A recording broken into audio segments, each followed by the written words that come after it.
UAPA के बारे में बातचीत हो रही है। नाम सुना है इसका? Unlawful activities prevention act. कब आया था ये? 1967 में आया था। इसमें 2004, 2008, 2012 और 2019 में संशोधन किया गया है। ये सही है गलत है? सही है। यह कानून संविधान के अनुच्छेद 19 द्वारा प्रदत्त वाक व अभिव्यक्ति की स्वतंत्रता, शस्त्रों के बिना एकत्र होने का अधिकार और संघ बनाने के अधिकार पर युक्त युक्त प्रतिबंध आरोपित करता है। ये सही है ना? ठीक है। ये 29वां टेस्ट है आप लोगों का, 29th। और इस बीच में यूएपीए और एक और है arm forces special power act. नाम सुना है? ये दोनों इंपॉर्टेंट है। हाँ, अफस्पा और यूएपीए। ये क्या है आप लोग को पता है? जैसे कि अफस्पा पर मेरे हिसाब से मैं 2-3 बार बातचीत कर चुका हूं। यूएपीए पर शायद डिटेल में बातचीत हुई नहीं है हम लोगों की। तो अनलॉफुल एक्टिविटीज प्रिवेंशन एक्ट ये क्या है? एक्ट है मतलब एक कानून है। और कैसा है? जैसे मैं लिखूं, ये निवारक निरोध अधिनियम है। निवारक निरोध डिटेंशन एक्ट है। तो सही होगा या गलत होगा? तो डिटेंशन एक्ट कहने का मतलब क्या होता है? निवारक निरोध है। हाँ, जैसे कि निरोध डिटेंशन है, ये दो टाइप का होता है। एक को बोलते हैं दंडात्मक, प्यूनिटिव, और एक को बोलते हैं डिटेंशन मतलब निरोधात्मक। डिटेंशन बोलते हैं इसको। दोनों में फर्क क्या है? जैसे कॉन्स्टिट्यूशन जब पढ़ेंगे आर्टिकल 22, तो उसमें ये सब बातें डिटेंशन एक्ट से संबंधित अनुच्छेद 22 का जो चौथा हिस्सा है, 22(4) से लेकर के 22(7) तक के बीच में मिलेंगी। तो जिनको अभी जानना हो कि डिटेंशन एक्ट क्या है, बेयर एक्ट मेरे हिसाब से सबके पास होगा, वहां पर जाकर के आर्टिकल 22 खोल करके देखिए। देखिए सिंपल शब्दों में समझ लीजिए कि सामान्य तौर पे जो अधिकांश गिरफ्तारियां होती है वो इसके तहत होती है, दंडात्मक निरोध। दंडात्मक कहने का मतलब ही क्या है? आपने कुछ अपराध किया है, मतलब कुछ भी किया, दंड देने के लिए आपको गिरफ्तार करके रखा गया। निरोध का मतलब साधारण क्या होता है? गिरफ्तार करके आपको रख दिया गया है। और निरोधात्मक में क्या होता है? सॉरी, निवारक निरोध। इसमें क्या होता है कि आप कुछ गलत करेंगे, इस अंदेशे के आधार पर ही आपको गिरफ्तार करके रख लिया जाए। तो फर्क क्या है उसमें? उसमें आपने कुछ किया है, दंड देने के लिए आपको गिरफ्तार करके रखा गया है। इसमें क्या है? आप कुछ गलत कर सकते हैं, किया नहीं है, करने के अंदेशे के आधार पर ही आपको गिरफ्तार कर लिया गया है, तो उसको क्या बोलेंगे? आप डिटेंशन में रखे गए हैं। ठीक ना? ये प्रिवेंटिव डिटेंशन में है, निवारक निरोध के तहत आपको गिरफ्तार किया गया है। अब सुनने में बहुत सिंपल लग रहा है, थोड़ा सा टेक्निकल अंतर है, वो आप लोग समझ लीजिए कि अगर कभी भी पुलिस आपको गिरफ्तार करती है इसके तहत, जैसे बार बार हम लोग बातचीत करते हैं एग्जाम्पल लेकर के कि किसी ने किसी को थप्पड़ मार दिया, किसी ने किसी के घर में चोरी कर ली, तो ये सब क्या होगा? इसके लिए आपको प्रिवेंटिव डिटेंशन की आवश्यकता है, आप दंडात्मक निरोध में जाएंगे। ठीक ना? पुलिस आपको पकड़ कर लेकर के गई है, तो आपके बहुत सारे अधिकार हैं जो इस निरोध में जिंदा रहते हैं। जैसे पुलिस पकड़ने के लिए आई तो सबसे पहले क्या पूछेंगे? गिरफ्तारी का कारण बताओ। आपका अधिकार है कि गिरफ्तारी का कारण जानने का मेरा अधिकार है, आप बताओ। दूसरा आप क्या बोल सकते हैं कि 24 घंटे के अंदर मजिस्ट्रेट के सामने लेकर के चलो। तीसरा क्या है? अपने पसंद के या वकील से आप परामर्श कर सकते हैं। ये सब आपका सब कुछ होता है। और इसमें अधिकतम जो पुलिस रख सकती है आपको, मतलब आपका दोष सिद्ध नहीं हो पा रहा मान लीजिए, तो इसमें अधिकतम कितना है? 90 डेज, 90 दिन तक आप इसमें रह सकते हैं। पुलिस मतलब आपको रख सकती है, राज्य आपको रख सकता है प्यूनिटिव डिटेंशन में। इससे ज्यादा नहीं रख पाएगा। क्यों? 90 दिन जैसा हुआ, चार्जशीट फाइल हुआ, नहीं हुआ अगर, तो तुरंत आपका क्या एक अधिकार जाग जाएगा? Right to bell. बेल लेने का मेरा अधिकार है। पुलिस की, राज्य की मजबूरी होगी कि आपको छोड़ना पड़ेगा। तो ये बहुत ज्यादा खतरनाक नहीं होता है। ठीक? प्रिवेंटिव डिटेंशन में क्या होता है? इसमें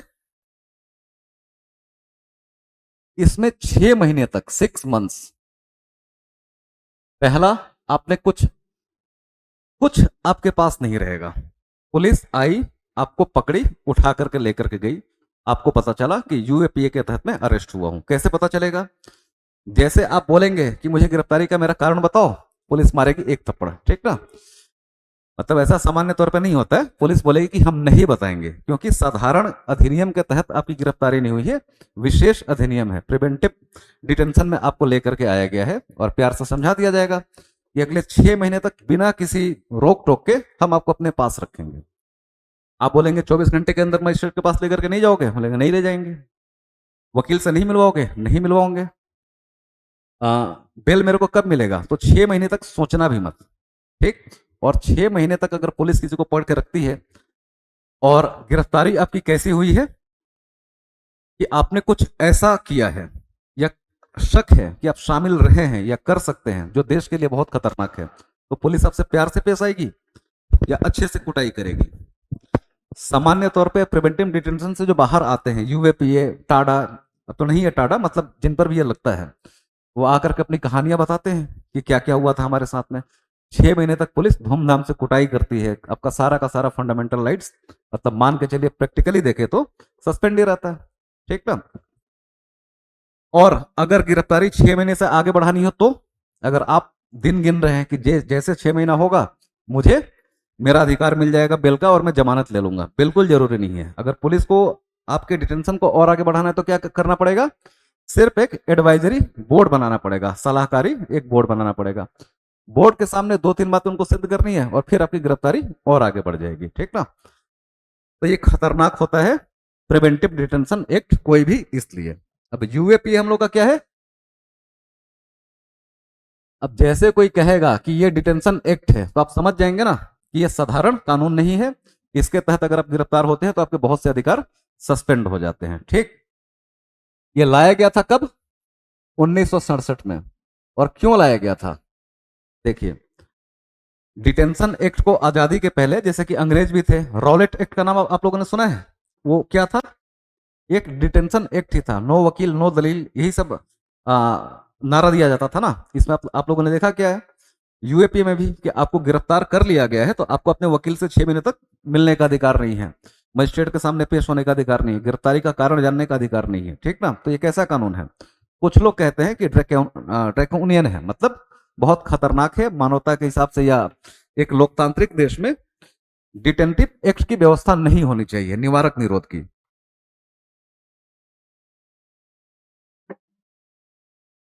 सर आज क्या करंट की टेस्ट है? अगर आप इस क्लास के छात्र हैं और इसी धरती पर रहते हैं तो हाँ है। किसी और ग्रह पर भ्रमण के लिए गए थे, चंद्रयान मंगलयान, तो नहीं, वहां पर नहीं हो रहा है, चांद पे, पृथ्वी पर हो रहा है निर्माण के क्लास में, ठीक है। तो समझ में एक बात आ गया, आजादी के बाद भी इस पर खूब डिबेट चला कि आजाद देश में निवारक निरोध रखना चाहिए या नहीं रखना चाहिए, मतलब एक ऐसा कानून कि सिर्फ अंदेशे के आधार पर हम आपको गिरफ्तार कर ले और इतनी उसमें कड़े प्रावधान रखें। कुछ लोगों का मानना था कि नहीं रखना चाहिए, क्यों? इन्हीं सब चीजों के खिलाफ तो हम लोगों ने लड़ा है, अंग्रेजों ने हम लोग के साथ किया क्या है? यही सब तो अत्याचार किए हैं।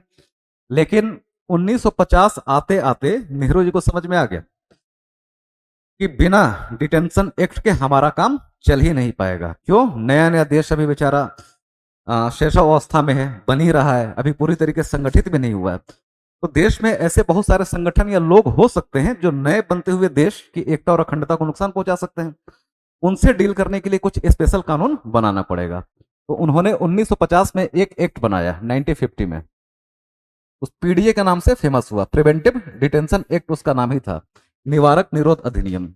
पॉलिटी आप लोग पढ़ेंगे तो एक गोपालन का एक मामला आता है, मतलब समझिए वही है जो अभी हम लोगों ने डिटेंशन एक्ट के बारे में पढ़ा, वही सारे उसमें प्रोविजंस होंगे उसी टाइप के, मतलब साधारण कानून से बहुत अलग होगा। पॉलिटिकल सिनेरियो देखेंगे 1967 के आसपास का क्या है। आजादी के बाद से भारत लगातार युद्धों में उलझा रहा। 2-3 घटनाएं हैं जो रेफरेंस के लिए आप लोग अपने जहन में बैठा लीजिए। 1962 में अगर मैं कहूं कोई महत्वपूर्ण घटना हुई थी, क्या हुआ था? भारत चीन का युद्ध हुआ था, है ना। 1965 में क्या हुआ था? इंडिया पाकिस्तान का युद्ध हुआ था। और 1967 में क्या हुआ था? एक लाइन कहेंगे तो पॉलिटी के हिसाब से गोलकनाथ मामले का फैसला आया था, है ना। और पहली बार कांग्रेस, उस समय इंदिरा गांधी जी प्रधानमंत्री थी, उनको अन्य पार्टियों से समर्थन लेकर के 1967 में क्या हुआ था, पार्टी स्प्लिट हो गई थी और समर्थन लेकर के उनको सरकार बनानी पड़ी थी। और मार्क्सवादी पहली बार केंद्र सरकार में, कम्युनिस्ट पार्टी शामिल हुई थी, डीएमके पार्टी, ये सब शामिल हुई थी। ए के गोपालन नाम तो सुना होगा आप लोगों ने, नहीं सुना है? ए के गोपालन एक मार्क्सवादी नेता था, मतलब थे कम्युनिस्ट नेता।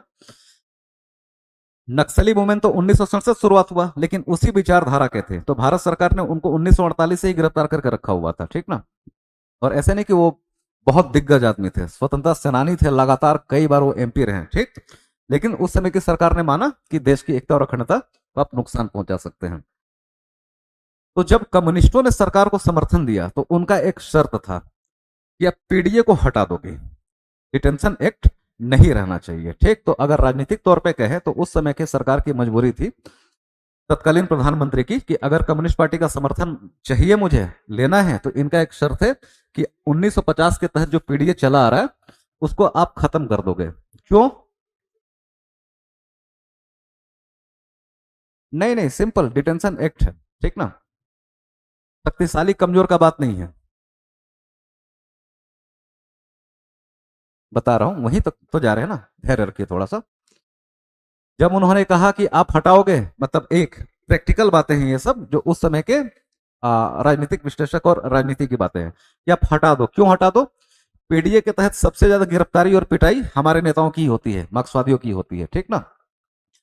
इंदिरा गांधी जी ने तत्काल तौर पर हटा दिया, लेकिन ये पता है कि ऐसा नहीं है कि पीडीए इकलौता एक्ट था जिसके हट जाने के बाद से हमारे देश में कोई डिटेंशन एक्ट नहीं था। डिफेंस ऑफ इंडिया एक्ट था, वो आराम से धूमधाम से चल रहा था उसके 1939 का, ठीक ना, और भी एक दो थे। लेकिन हटा करके क्या हुआ, उस समय का तत्कालीन सिनारियो, इंदिरा गांधी जी जैसी विचारधारा की प्रधानमंत्री, कैसी थी? सख्त थी, है ना, कि ताकत को अपने हाथ में केंद्रित कृत रखने वाली प्रवृत्ति की वो थी। उन्होंने हटा तो दिया, लेकिन उनसे क्या उम्मीद करेंगे कि हटा, मतलब ये लाएंगे नहीं। 1967 में इस एक्ट को वो लेकर के आई, और मान के चलिए कि इस तरीके के इसमें प्रोविजंस थे, इतना सख्त था कि बहुत, अगर लोकसभा के इतिहास में देखेंगे, राज्यसभा के इतिहास में, संसद के इतिहास में, तो बहुत ऐसे कम बिल आए हैं कि जो पेश होते ही हंगामा हो गया। अनलॉफुल एक्टिविटीज प्रिवेंशन एक्ट, इतना इसके प्रावधान इतने सख्त थे उस समय के हिसाब से कि लाते ही सदन में हंगामा हो गया, ठीक ना, लेकिन किसी भी तरीके से पास हो गया। लेकिन इंदिरा गांधी जी ने क्या बोल करके पास करवाया होगा कि मुझे मजा नहीं आ रहा है, दो चार पीढ़ी तो मुझे चाहिए ना डिटेंशन एक्ट, ये बोला होगा, या फिर लॉजिकल कुछ बातें दी गई होंगी। तो लॉजिकल बातें दी गई, ठीक ना, कि सिचुएशन क्या है, 1962 में इंडिया चाइना का युद्ध हो रहा है, और 1962 में ही डीएमके, इस पार्टी का नाम सुना आप लोगों ने? अभी भी है, तमिलनाडु बेस्ट पार्टी है। इसके नेता थे अन्ना दुरई।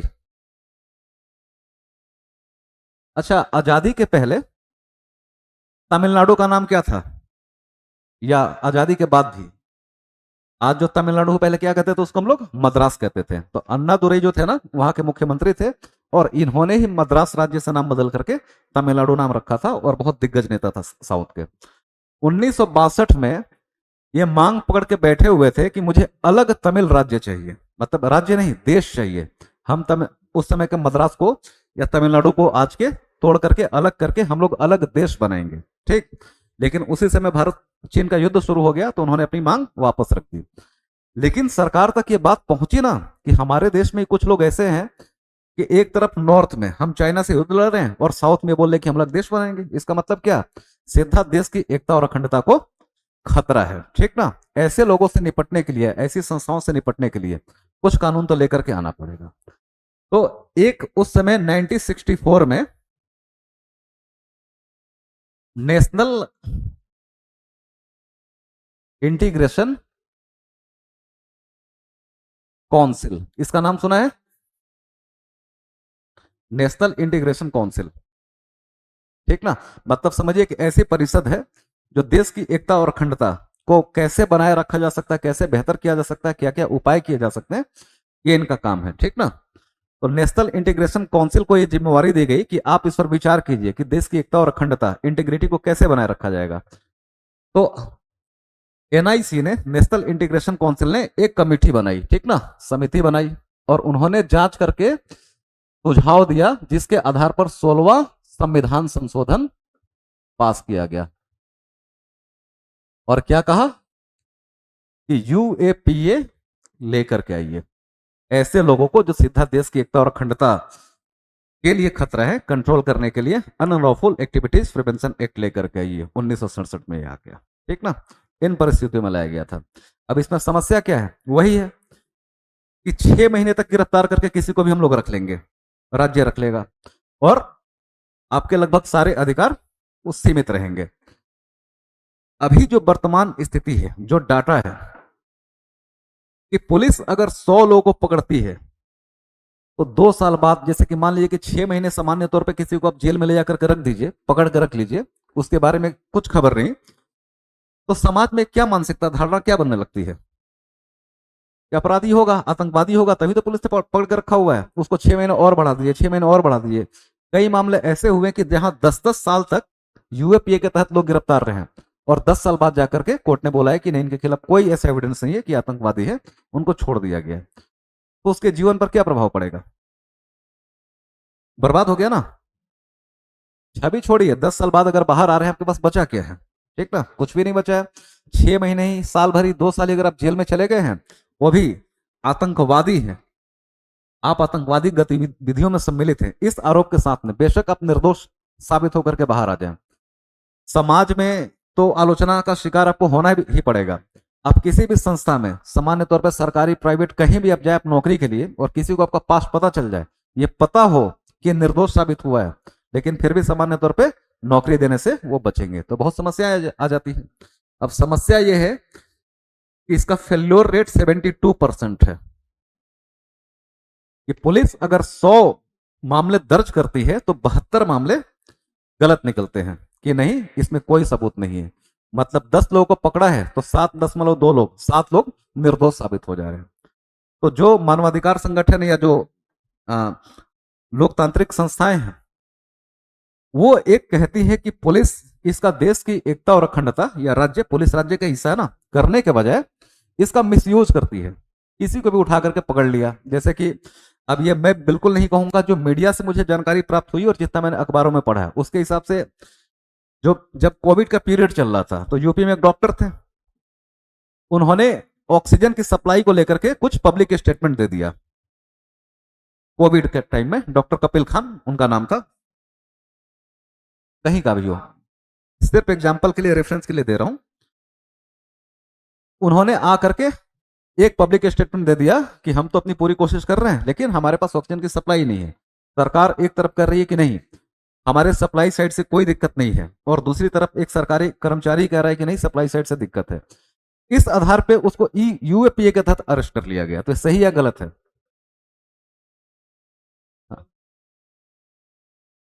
एक तरीके से, दो तरीके से नहीं, गलत है, ठीक ना। ठीक है, कुछ भी हो मामला आप लोग जानिए। कहने का मतलब ये है कि जो संगठन है, क्लास के बाद जो संगठन है, सिंपल सा वही आरोप लगाते हैं कि यार ये क्या मामला है, कि कुछ भी होता है आप गिरफ्तार कर लोगे, और यूएपीए के तहत गिरफ्तार कर लोगे, 6 महीने तो आदमी ऐसे ही बर्बाद हो जाएगा, ठीक ना, पिटाई जो भी है। और दूसरा कि एक तो इसका रेशियो है ही है, यूएपीए की परिभाषा स्पष्ट नहीं है। जैसे इसकी हम लोग संरचना देखें, मतलब डिटेंशन एक्ट और यूएपीए एक मोटा मोटी आप लोग को आइडिया हो गया ना। अब जैसे इसको जो रखा गया है यूएपीए, इसको हम लोग कहेंगे क्या, एक कानून है, इसका काम क्या है, आतंकवादी गतिविधियों को कंट्रोल करना। और इसके तहत जो काम करने वाली मुख्य एजेंसी है वो एनआईए है, नाम सुना है, नेशनल इन्वेस्टिगेशन। ये सेंट्रल काउंटर टेररिज्म एजेंसी है, मतलब आतंकवाद से लड़ने की सबसे प्रमुख एजेंसी यही है। और इसका काम है यूएपीए का इम्प्लीमेंटेशन करवाना, और भी है, मतलब ऐसा नहीं कि सिर्फ यही, पुलिस वलिस हर करेंगे, बेसिकली ये लोग काम करते हैं। अब क्या है कि एक इसकी आलोचना का आधार यह है कि आतंकवादी गतिविधियां, मतलब अनलॉफुल एक्टिविटीज है क्या, स्पष्ट तौर पे परिभाषित नहीं किया गया है। इसके कारण राज्य को एक व्यापक अधिकार मिल जाता है कि किसी भी मामले पर, जैसे कि सरकार और नेता, जैसे कि कहे नरेंद्र मोदी और भारत सरकार दोनों एक ही है कि अलग अलग है? कैसे एक आदमी सरकार कैसे हो सकता है? तो सब अलग अलग है, ठीक ना। भारत सरकार और एक नेता ये अलग है। तो यूएपीए कहता है कि आप नेता की आलोचना कर सकते हो, सरकार की आलोचना नहीं कर सकते। आप नेता को गाली दे सकते हो, सरकार को गाली नहीं दे सकते। आप सरकार को गिराने की कोशिश नहीं कर सकते। अगर सरकार के अस्तित्व को अपने खतरा पहुंचाने की कोशिश की तो यूएपीए लगा देंगे। देश की एकता और अखंडता के खिलाफ आपने कुछ काम करने की कोशिश की तो हम यूएपीए लगा देंगे। अब इसमें लूपहोल्स कितने हैं कि किन किन चीजों को आतंकवादी या अनलॉफुल एक्टिविटीज मानी जाएगी, कहीं नहीं लिखा है। जैसे जो गिरफ्तारियां हुई है उसके आधार पर मैं बताता हूं कि यहां पर मैं आया और अचानक से मेरा माथा खराब हो गया और मैंने एक ऐसा भाषण दिया जो सरकार को अस्थिर करने की कोशिश कर रही हो। सरकार को पता चल गया, सरकार अपनी एजेंसी भेजेगी और मुझे तो ले जाना वाजिब है, आप लोग को भी उठा करके ले जाया जा सकता है, ठीक ना। कि तुम लोग, एक आदमी खड़ा होकर के भाषण दे रहा था सरकार को, देश की एकता और अखंडता के खिलाफ में, सरकार को अस्थिर करने के लिए, और तुम लोग वहां बैठे थे, इस आधार पर हम तुम लोग को गिरफ्तार कर रहे हैं। ये सही है गलत है?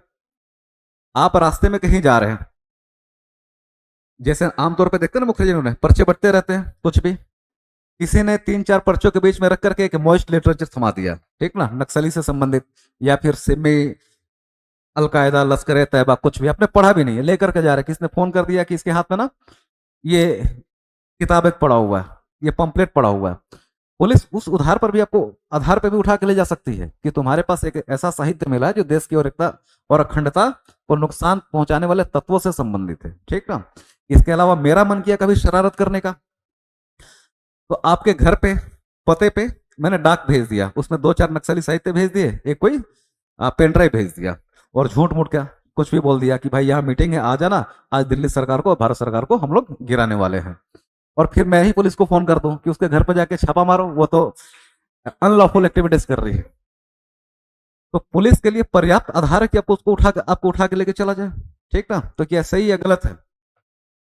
आपने किसी नेता की आलोचना की, जैसे कि जब बाला साहब ठाकरे मरे तो उनकी मौत पर भाई हर कोई खुश, मतलब हर कोई दुखी हो, जरूरी नहीं है ना, हर किसी की विचारधारा अलग है। तो एक बच्चे ने सोशल मीडिया पर पोस्ट लिख दिया कि उनके मरने के बाद से पूरे महाराष्ट्र में इसे तालाबंदी की स्थिति आ गई थी।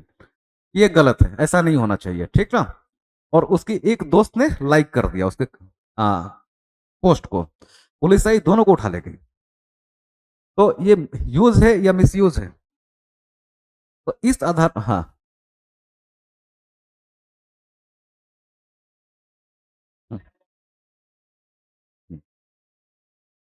हाँ ले जाएगी ना।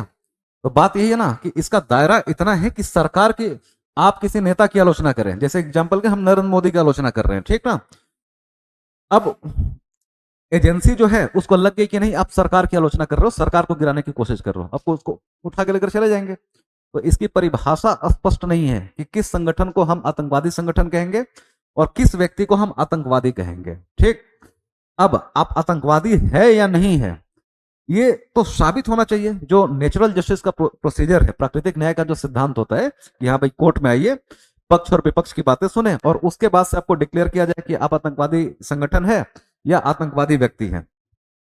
ये क्या करता है, सरकार को ही अधिकार दे देता है कि हम कोर्ट में नहीं जाएंगे, सरकार ने एक लिस्ट जारी कर दिया, उसमें आपका नाम डाल दिया, मतलब आप आतंकवादी हो गए। किसी संगठन का नाम उठाया, डाल दिया, आप आतंकवादी हो गए।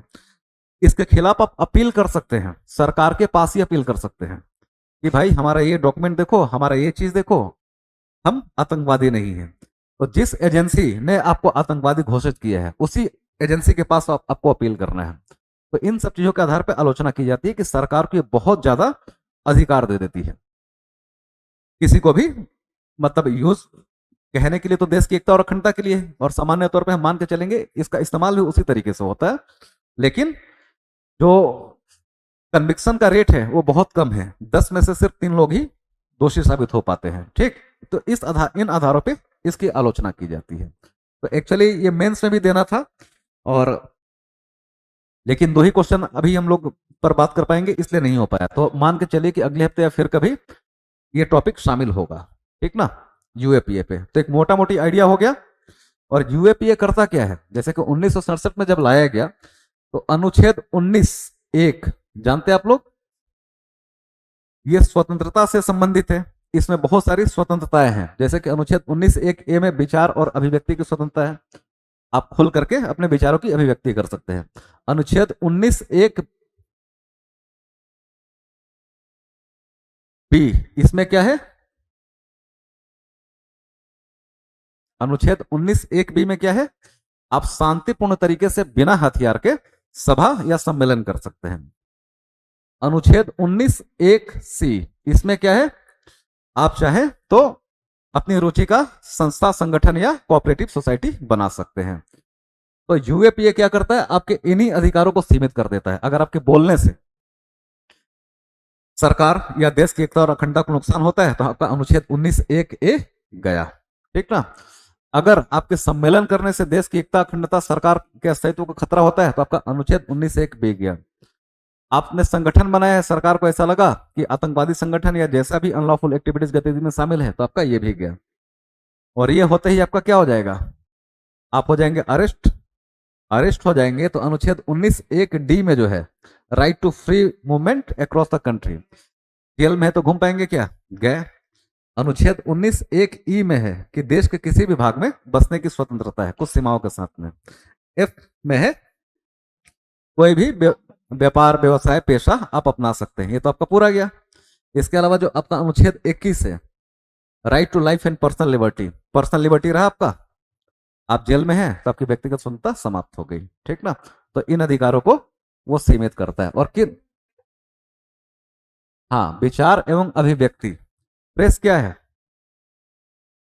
आप विचार एवं अभिव्यक्ति कहने का मतलब सिर्फ बोल करके नहीं होता है, किसी भी माध्यम से अपने विचारों को रखना। हम लिख करके रख सकते हैं, हम इशारे से रख सकते हैं, हम कार्टून के माध्यम से रख सकते हैं, हम इन्फोग्राफिक के माध्यम से रख सकते हैं, हम डायग्राम बना के रख सकते हैं, ठीक ना, किसी भी तरीके से। तो अभिव्यक्ति किसी भी तरीके से की जाती है, की जा सकती है।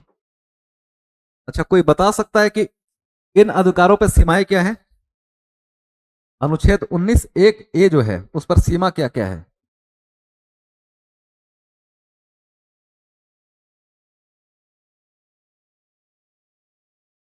और कुछ, जैसे कि उस पर 6, अनुच्छेद 19(1)(a) पढ़ेंगे तो 19(1) तो इसमें क्या है, अधिकार है, ठीक ना। और 19(2) में क्या है, सीमाएं हैं, सब पर अलग अलग है। 19(1)(a) पर ही सबसे ज्यादा है और इसी में से बाकी सब डेराइव्ड होती है कि आपके विचार एवं अभिव्यक्ति की स्वतंत्रता पर क्या क्या सीमाएं हैं। पहला, देश की एकता एवं अखंडता, अगर आपके अभिव्यक्ति से ये खतरे में आता है तो हम छीन लेंगे। राज्य की सुरक्षा, अगर देश की, राष्ट्र की सुरक्षा खतरे में आती है तो हम क्या करेंगे, आपके अधिकार को छीन लेंगे, ठीक। अगर इससे नैतिकता या सदाचार का उल्लंघन होता है तो क्या करेंगे, हम आपके अनुच्छेद 19(1)(a) को सीमित कर सकते हैं। इसके अलावा और क्या है,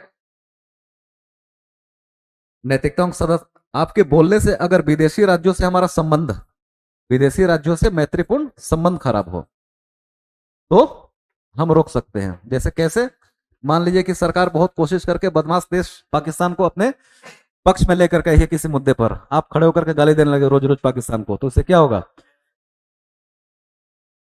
हाँ, विदेशी राज्यों से मैत्रीपूर्ण संबंध अगर प्रभावित होता है आपके बोलने से तो हम रोक देंगे। इसके अलावा आप न्यायालय की अवमानना नहीं कर सकते हैं, अगर आपके बोलने से कंटेम्प्ट ऑफ कोर्ट होता है तो हम आपके अधिकार को सीमित कर देंगे। इसके अलावा आपके बोलने से पब्लिक ऑर्डर, लोक व्यवस्था प्रभावित होगी तो भी हम क्या करेंगे, हम रोक देंगे आपके अधिकार को, ठीक। जब पॉलिटी पढ़ेंगे तो उसमें सारी चीजें आएंगी डिटेल में। तो मोटा मोटी आइडिया हो गया आप लोगों को। आप लोग पढ़ते हैं करंट की मैगजीन, नहीं नहीं पढ़ते हैं, जो मिलता है पढ़ते हैं ना, ठीक है। अगला है ओपन मार्केट ऑपरेशन पे, इस पर हम लोग डिटेल में आगे बात करेंगे क्योंकि इस पर मेंस का भी क्वेश्चन होगा। अभी के लिए, केंद्रीय बैंक आर्थिक प्रणाली के अंतर्गत तरलता में कमी लाने के लिए सरकारी प्रतिभूतियां खरीदता है, मतलब लिक्विडिटी को कम करने के लिए आरबीआई क्या करता है, गवर्नमेंट सिक्योरिटीज को खरीदता है। सही या गलत है, लिक्विडिटी को कम करने के लिए खरीदेगा या बेचेगा? खरीदेगा। खरीदेगा तो मार्केट में सिक्योरिटी चली जाएंगी और पैसा तो आरबीआई के पास आ जाएगा, तो लिक्विडिटी और कम हो जाएगी, ठीक ना। क्या करेगा? तरलता में कमी लाने के लिए सरकारी प्रतिभूतियां बेचेगा, ठीक ना। प्रतिभूति आपके पास जाएगा और पैसा सरकार के पास आ जाएगा, तो पहला गलत हो जाएगा। हम लोग देखेंगे इसको मेंस में डिटेल में। ओपन मार्केट ऑपरेशन धन की कुल मात्रा को विनियमित या नियंत्रित करने के लिए गुणात्मक मौद्रिक नीति उपकरण है। सही या गलत है? आप लोग का बैंकिंग हो गया ना? गुणात्मक है या मात्रात्मक है? मॉनेटरी पॉलिसी आप लोग का हुआ है? मौद्रिक नीति हुई या नहीं हुई है? अच्छा, ठीक है। तो कल डिटेल में समझ में आ जाएगा। गुणात्मक नहीं, मात्रात्मक है, ठीक ना। अभी ये क्या होता है हम लोग देख लेंगे। आरबीआई इस उपकरण का उपयोग वित्त मंत्रालय के आदेश से करती है। सही है गलत है? गलत है, ठीक ना। आदेश से नहीं करती है, ठीक ना। मौद्रिक नीति का प्रबंधन आरबीआई की एक तरीके से स्वायत्तता है। सलाह मशवरा हो सकता है, आदेश नहीं मानेगी, ठीक ना। तो पहला गलत हो गया, दूसरा गलत हो गया, तीसरा गलत हो गया, तो कितने असत्य हैं? तीनों। रेपो और रिवर्स रेपो संचालन के संदर्भ में आपको विचार करना है। रेपो के अंतर्गत आरबीआई से सरकारी प्रतिभूतियों को पूर्व निर्धारित तिथि पर वापस बेचने के समझौते के साथ खरीदता है, जिसका धन आपूर्ति और ब्याज दरों पर कोई प्रभाव नहीं पड़ता। सही है गलत? क्यों? इसके अलावा एक और लाइन है ना कि रेपो रिवर्स रेपो चेंज करते ही मार्केट में सबसे पहले क्या प्रभावित होती है? धन आपूर्ति। तो क्या लिखा है? प्रभाव नहीं पड़ता है, तो इसलिए गलत हो जाएगा। इस पर भी बात कर लेंगे ओपन मार्केट ऑपरेशन में ही। आरबीआई रिवर्स रेपो के अंतर्गत सरकारी प्रतिभूतियों को बैंकों को बाद में वापस खरीदने के समझौते के साथ बेचता है। आरबीआई रिवर्स रेपो के अंतर्गत सरकारी प्रतिभूतियों को बैंकों को बाद में वापस खरीदने के समझौते के आधार पर बेचता है। ये सही है गलत है? सही है। इसका आंसर क्या होगा? तीन का बी। बी ही आप लोग नोट करवाया था ना मैंने? जब आंसर टिक करवा रहा था तो बी ही करवाया था ना। हाँ। अफगानिस्तान जैसे भूकंप लगातार तुर्की में, मोरक्को में, दिल्ली के आसपास भी, अफगानिस्तान में भी फिर से आया, ठीक ना। पाकिस्तान क्षेत्र में लगातार आ रहा है, तो भूकंप ज्योग्राफी के हिसाब से बहुत इंपॉर्टेंट अभी टॉपिक है। और कॉमन बात सब में ये एक ये है कि जहां भी आ रहा है, चाहे अफगानिस्तान में आ रहा है, चाहे तुर्की में आया, चाहे मोरक्को में, चाहे और कहीं, प्लेट प्लेट मूवमेंट से ही आ रहा है, ठीक। मतलब अफगानिस्तान अरबियन प्लेट पर स्थित है। यह सही है गलत है? कहाँ स्थित है? हाँ, अफगानिस्तान यूरेशियन प्लेट पर स्थित है। ये प्लेटें संचलन के कारण और एक दूसरे से संपर्क कर रही हैं, जिससे अफगानिस्तान में भूकंप का खतरा बना हुआ। सही है गलत? सही है। संचलन मतलब मूवमेंट, प्लेट में मूवमेंट होगा तो बस कहीं भी आपको स्टेटमेंट मिल जाए कि प्लेट का मूवमेंट हुआ है, और आपको ऑप्शन दे दिए कि क्या क्या हो सकता है, तो सबसे पहले आप बताइए कि हल्की हल्की तीव्रता का या गंभीर तीव्रता का भूकंप तो आया ही होगा। उसके बाद में देखेंगे कि लावा निकला, ज्वालामुखी विस्फोट हुआ या नहीं हुआ। पहला क्या? भूकंप आएगा, ठीक?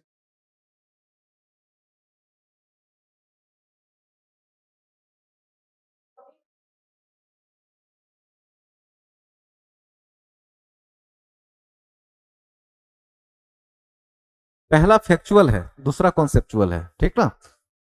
हाँ। अच्छा, कोई बात नहीं, सही कर लीजिए। हाँ। हाँ, अफगानिस्तान यूरेशियन प्लेट पर स्थित है, ठीक ना। जैसे कि अरबियन प्लेट है और यूरेशियन प्लेट है, इन दोनों के बाउंड्री पर है अफगानिस्तान, और यूरेशियन प्लेट पर मुख्य रूप से स्थित है। ये दोनों प्लेटें एक दूसरे से घर्षण घर्षण कर रही है, ठीक ना। इनमें मूवमेंट हो रहा है, इसके कारण क्या हो रहा है? बार बार अफगानिस्तान में भूकंप आ रहा है। पिछली बार हम लोगों ने मोरक्को में पढ़ा था, मोरक्को का डिस्कस किया था ना। तो मोरक्को में भी भूकंप क्यों आया? एक विशेष टाइप का फॉल्ट मैंने बताया था, ठीक ना। लेकिन वो भी क्या था? वो प्लेट मूवमेंट का नतीजा था या नहीं था? क्या नाम था उस सीमांत का? वो तो बता ही रहा था।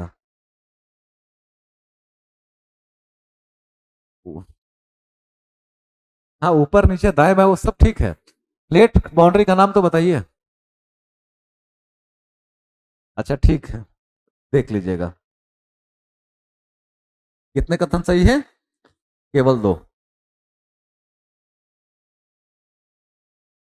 ये है 29वां टेस्ट और मेरे हिसाब से 13वीं नदी, 13th रिवर है, उत्तरी कोयल नदी। कहां पर है ये? सिक्किम में है। हाँ, तो जिनको नहीं पता है बस जान लें कि उस लिस्ट में अब एक और नदी का नाम ऐड कर लेना। कौन सा? उत्तरी कोयल नदी। उत्तरी कोयल नदी सोन की सहायक नदी है, ये बिल्कुल सही है, ठीक ना। इसका उत्तरी कोयल जलाशय बिहार राज्य में स्थित है, ये नहीं है, गलत है। कहाँ है? झारखंड में है। उत्तरी कोयल नदी अपनी सहायक नदियों के साथ बेतला राष्ट्रीय उद्यान के पश्चिमी भाग से होकर के गुजरती है, ये सही है, ठीक ना। तो कितने कथन सही है? इनमें से कितने कथन सत्य हैं? ऑप्शन गड़बड़ है, ठीक ना। अच्छा, एक एवं और तीन, ठीक है। अब कोयल नदी आप लोग को नोट करना है, जा करके अपने कॉपी में थोड़ा सा रिसर्च करके इस पर अपना एक नोट्स बना लेना है। क्या क्या लिखना है उसमें? कि इसका उद्गम स्रोत कहाँ है। तो झारखंड में रांची का पठार है। रांची के पठार में ही एक छोटे से गांव से कौन सा जिला है, जिले का नाम मैं मिस कर रहा हूं। नहीं नहीं, पलामू से नहीं निकलती है। नहीं, एक जिला है, मैं नाम मिस कर रहा हूं, ठीक ना। नहीं नहीं, छोटा नागपुर नहीं है। खैर, जिले से निकलती है। और ये जब आगे बहती हुई जाती है तो सोन नदी कहां से निकलती है? सोन नदी निकलती है विंध्यन वाले रेंज से, ठीक ना, प्रायद्वीपीय पठार से। और जाकर के आगे कोयल नदी किससे मिल जाती है? सोन नदी से ही मिल जाती है। और उत्तरी कोयल नदी जहां से गुजरती है वहां पर एक नेशनल पार्क है, बेतला। तो इसको आप लोग नोट कर लेना कि कहां से निकली है, कहाँ इसका मुहाना है, और इसके आसपास के क्षेत्र में अगर कोई महत्वपूर्ण शहर है तो बता दीजिए। अब सोन, सोन गंगा से नहीं निकलती है ना, है गंगा की सहायक नदी, निकलती है प्रायद्वीपीय पठार से। क्या चीज? गंगा की उप सहायक हुई ना, सोन की तो सहायक हुई, ठीक। और जैसे डाल्टनगंज एक जिला झारखंड का, इसका नाम सुना आप लोगों ने? डाल्टनगंज वो इसी नदी के तट पर है। नेतरहाट, इसका नाम सुना है? वहां पर एक सैनिक स्कूल है, नेतरहाट के पास से ये गुजरती है उत्तरी कोयल नदी। अब आ जाइए, दक्षिणी लोनाक झील उत्तरी सिक्किम में स्थित है, सही है गलत? ये दक्षिण गलत आ गया। लोनक झील उत्तरी सिक्किम में स्थित है। चुंगथांग हाइड्रो बांध सिक्किम में मानस नदी पर स्थित है, सही है गलत है? किस नदी पर स्थित है? तीस्ता एवं यही लोहान, कौन सी एक नदी है वहां पे? यही है, लोहनक नदी है। झील भी है और नदी भी है, अभी उस पर बात करेंगे मेंस वाले में। इन दोनों के बॉर्डर पे, मतलब जहां मिलती वहीं पर है। चोराबाड़ी ग्लेशियर सिक्किम में स्थित है, सही है गलत? कहाँ है? नहीं, सिक्किम में ही है। चोराबाड़ी ग्लेशियर सिक्किम में ही है, ठीक। तो कितने, इनमें से कितने कथन सत्य हैं? ऑप्शन कुछ बनाने में गड़बड़ी आ गई है क्या?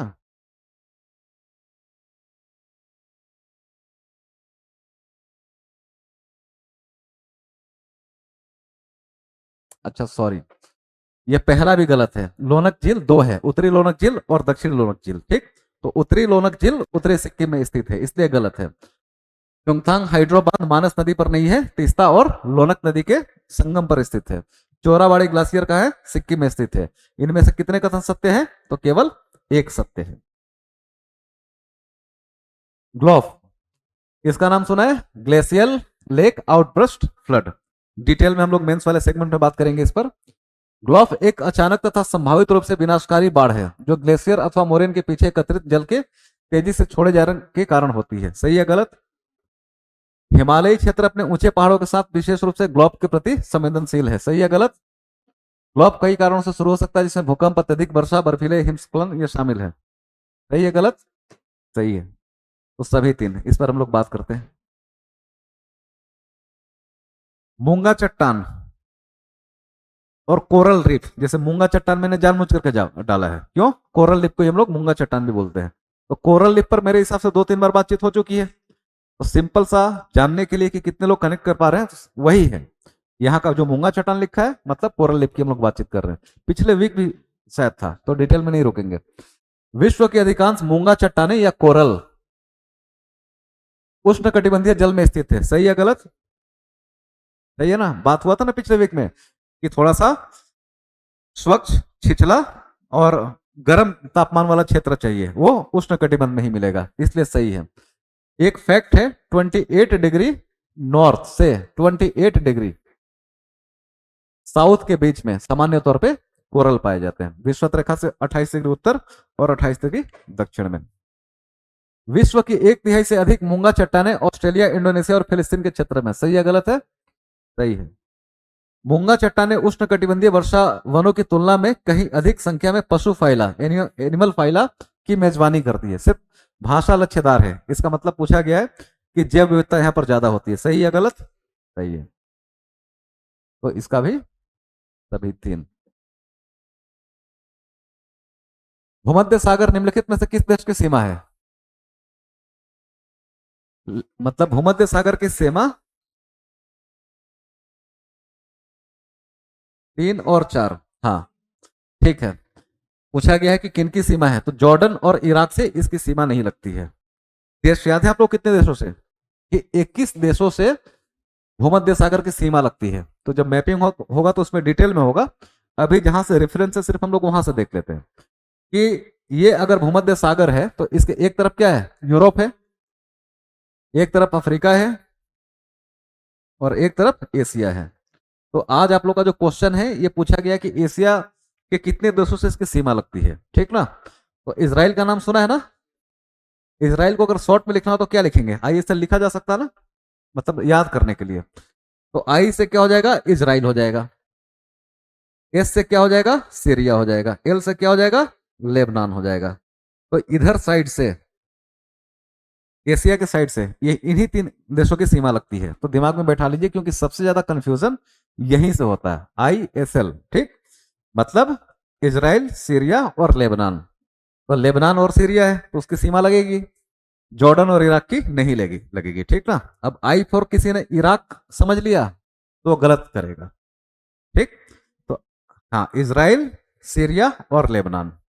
अफ्रीका के साइड से एक फॉर्मूला में बच्चों को नोट करवाता हूं, MATLA, मैट ले। मैट मतलब क्या होता है? चटाई, चटाई ले, ठीक? तो वैसा ही है। मोरक्को, अल्जीरिया, ट्यूनिसिया, लीबिया और इजिप्ट अफ्रीका के साइड से। क्या हो गया? नींद आ रही है या ज्यादा खाना खा लिए? नहीं वो नहीं, सवाल ये नहीं कि 5 या 6 है। सभ्यता के साथ बैठिए, ठीक? अफ्रीका के साइड से ये देश है, MATLA, Morocco, Algeria, Tunisia, Libya, Egypt. अगर किसी को जानने की क्यूरियोसिटी है तो वही एटलस अपना खोलिएगा और इसी सीक्वेंस में याद कर लीजिएगा, ठीक है? मोरक्को, अल्जीरिया, ट्यूनिसिया, लीबिया और इजिप्ट इसी सीक्वेंस में है। मोरक्को से शुरुआत करेंगे ना तो पहले मोरक्को आएगा, फिर अल्जीरिया आएगा, फिर ट्यूनिसिया आएगा, फिर लीबिया आएगा, फिर इजिप्ट आएगा, ठीक ना? यूरोप के साइड से आएंगे तो कौन कौन सा देश मिलेगा?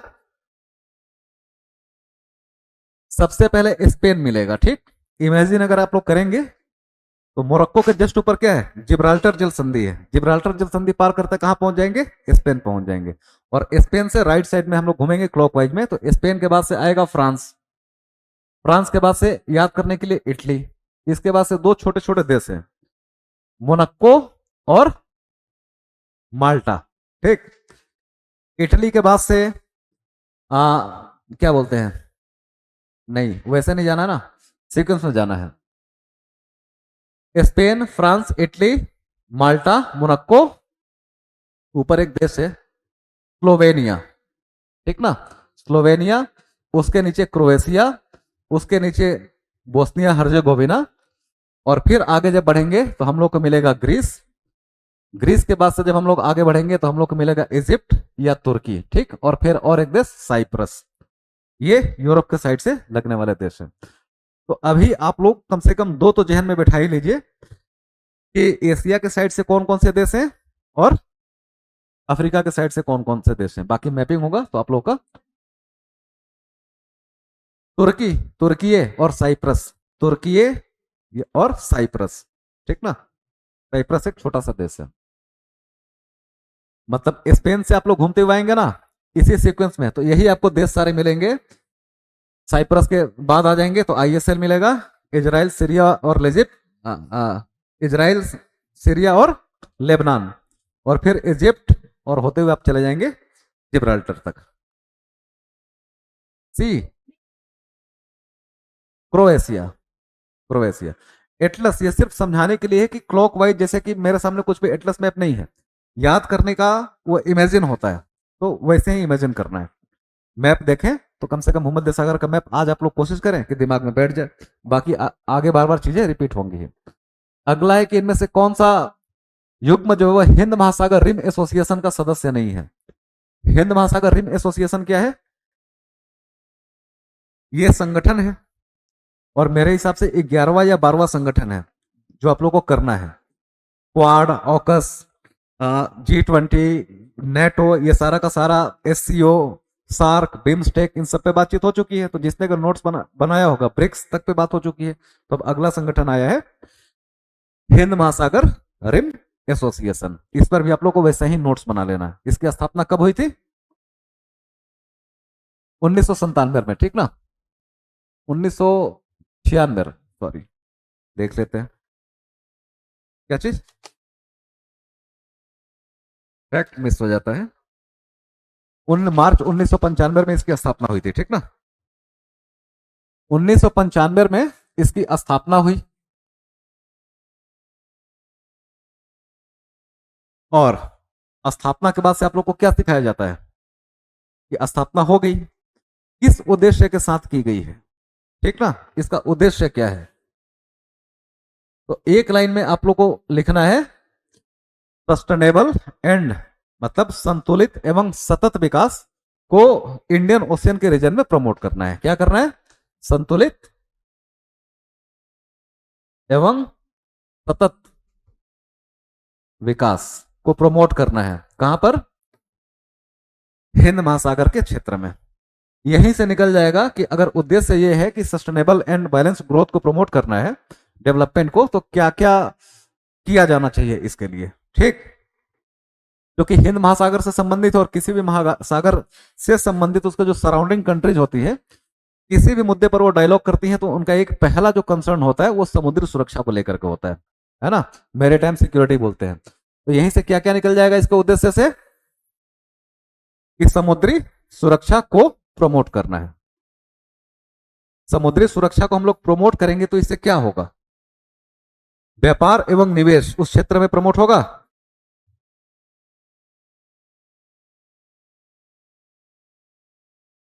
हाँ, व्यापार एवं निवेश स्ट्रांग होगा, उससे उस क्षेत्र में, जैसे मान लीजिए कि अब आगे इससे डेराइव्ड होंगे कि समुद्री क्षेत्र सुरक्षित हो गया हम लोगों का, व्यापार एवं निवेश वहां पर अच्छे से प्रमोट हो रहा है, निवेश हो रहा है, तो इसका मतलब क्या है?